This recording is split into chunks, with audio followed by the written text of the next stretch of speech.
let go of that which is falling away. Yung iba sa inyo guys, masyado kayong, diba sabi ko kanina, masyado kayong maraming excess baggage, masyado kayong maraming dala-dala, masyado kayong maraming pasan-pasan mga kapiksi. So yung mga hindi nyo na kailangan, let's imagine niyo guys, meron kayong maleta, suitcase, backpack, diba? Yung bag nyo, ang daming laman, tas hindi nyo naman ginagamit, di nyo naman kailangan, di ba? So, kung ano-ano, may nakalagay na bato, may nakalagay na, hindi ko alam, barbell,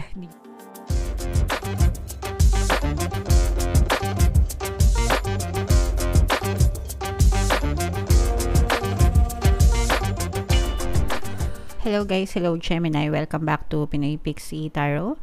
Ang pamagat ng episode natin for tonight is new moon kapalaran para ngayong May to June para sa Gemini, Sun, Moon, Rising, Sign, and Venus.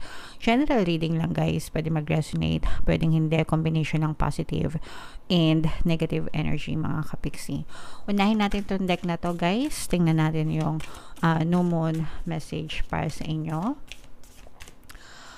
Alright, and also guys, so we have a win-win outcome is forecast, full moon in Libra mga kapiksi. And bago natin to basahin guys, no, inform ko lang kayo yung ating full moon or new moon ngayon, May 8, tapos yung next na new moon naman ay sa June 6. So ang reading na to ay para sa period na yan mga kapiksi. Alright? So, guys, super positive nito guys. A win-win outcome is forecast. Ibig sabihin nito guys, whatever, kung ano yung mapili nyo, kung anong desisyon nyo, kung anong gusto nyo gawin sa buhay nyo, win-win. Panalo kayo dyan, mga kapiksi. Okay? And, so, sabayan nyo pa guys ng pag-affirm, no? Everything is always working out in my favor. I am a winner. I am a winner in all aspects of my life. Ganyan. Panalo ako. Ganyan. Alright? So, sa akin ng corona, yes.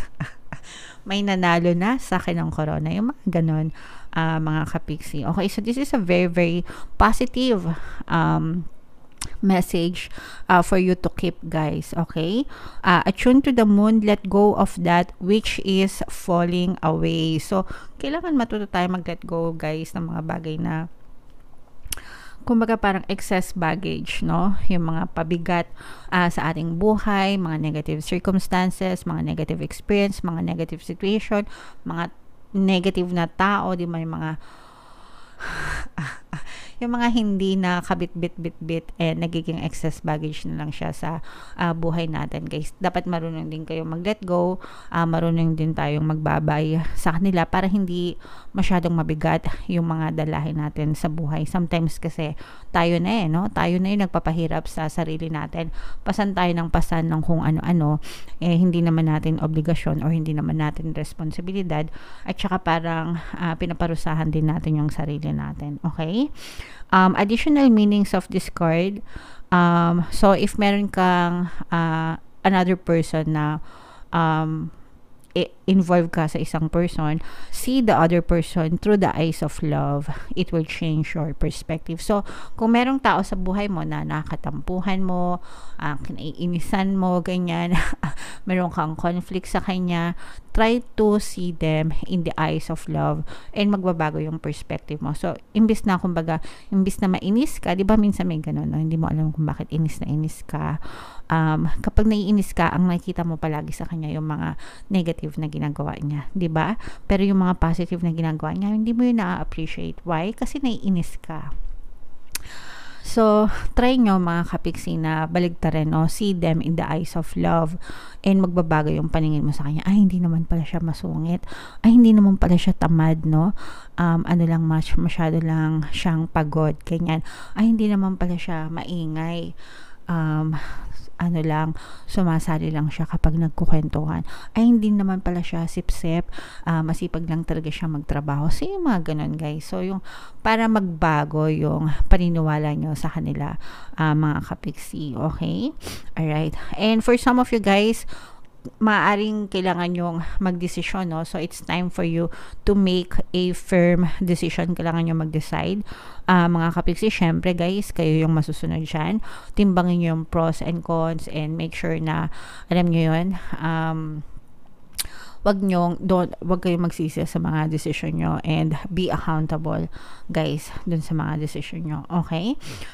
Time for you to focus on yourself for a while. Hindi pa minsan-minsan, dapat palagi tayo nagbibigay ng oras sa sarili natin. So let's say for example, yung isang buong linggo mo na wala ka nang ginawa kundi magtrabaho. So at meron kang 2 day off, 'di ba? Usually 2 yung off natin. So yung isang araw pwede mong ilaan sa pamilya mo, and then yung isang araw ilaan mo sa sarili mo, 'di ba?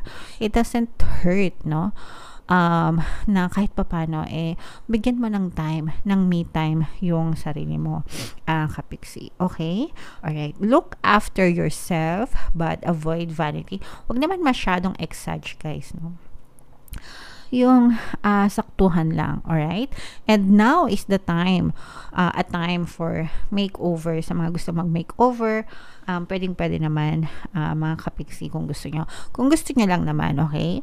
No look, diba? No feel, ganyan.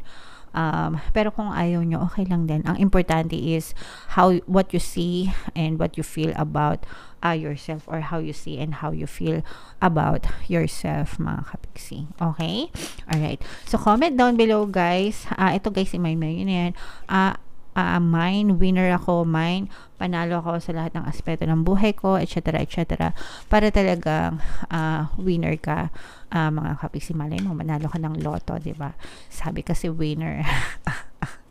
Siyempre, dapat tumaya guys. Paano kayo mananalo kung hindi kayo tataya, diba? So, bili muna kayo ng ticket. Alright. So, comment down below, Gemini, no? So, shuffle natin to. Tingnan natin yung mga paparating sa inyo ngayong new moon season. Habang sinashuffle ko to guys, panoorin nyo muna yung video natin regarding sa ating paano mag-manifest ng abundance video course. Kapiksi, sawa ka na ba sa mga struggles at hirap sa buhay mo? Masipag ka ba at masikap sa buhay ngunit hindi ka pa rin umaasenso? Ilang beses ka na bang nag-attempt magnegosyo at mag-invest pero palagi ka pa rin nalulugi? Sa pagkakataon na ito ay maaaring may subconscious beliefs ka na nagiging balakid sa iyong pag-unlad at pagyaman. Introducing, paano mag-manifest ng abundance video course. Dito ay matututunan mong ma-overcome ang mga balakid mo para tuluyan ka ng umunlad, umasenso, sumagana, maging matagumpay, successful at maswerte sa iyong kabuhayan, pera, trabaho, negosyo, salapi at kaperahan ng bonggang-bongga.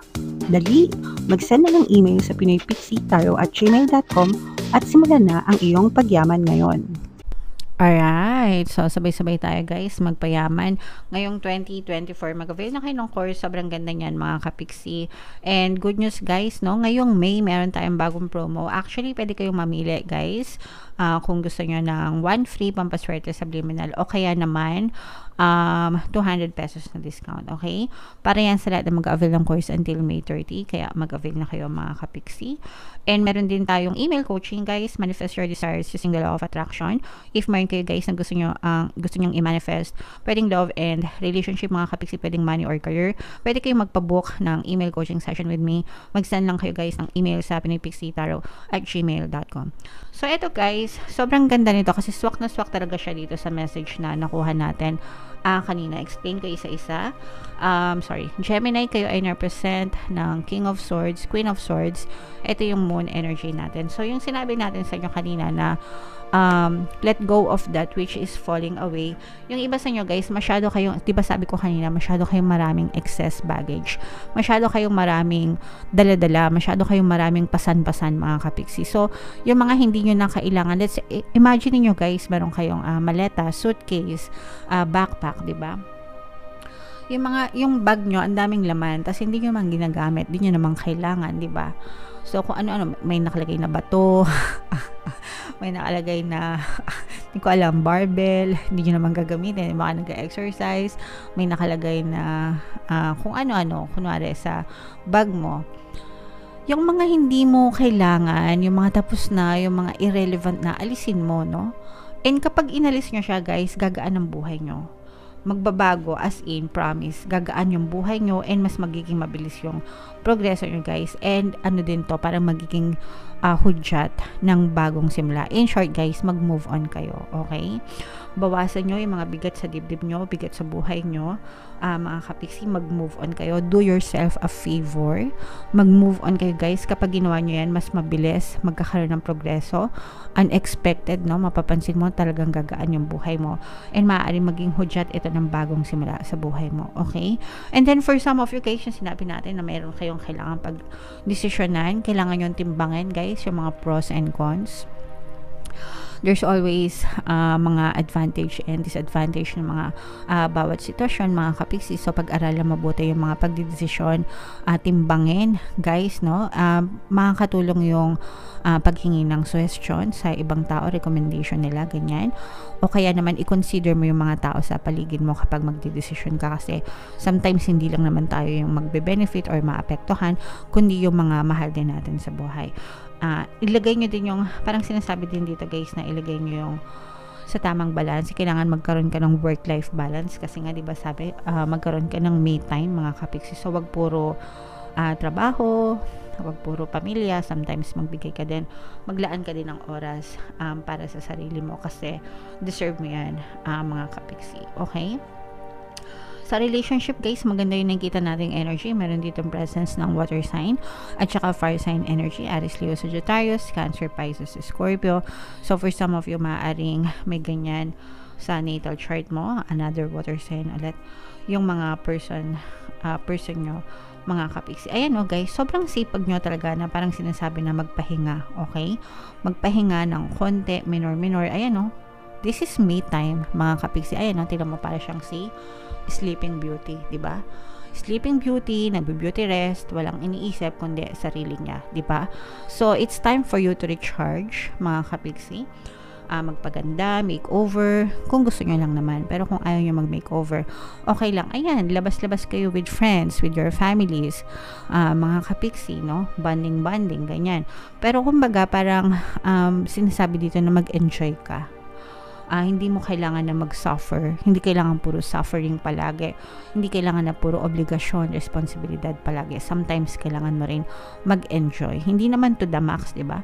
Kahit yung mga simpleng bagay lang na pwede nyong gawin, ang importante is ginagawa mo para sa inyo, para sa iyo, no? Para maging masaya ka, kapiksi. Alright?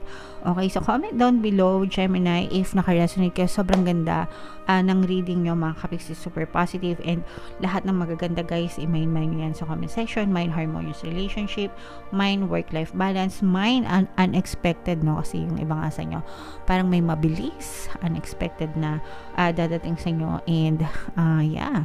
And i-mine nyo na rin itong good decision making skills, guys, para makapag-decide kayo ng tama.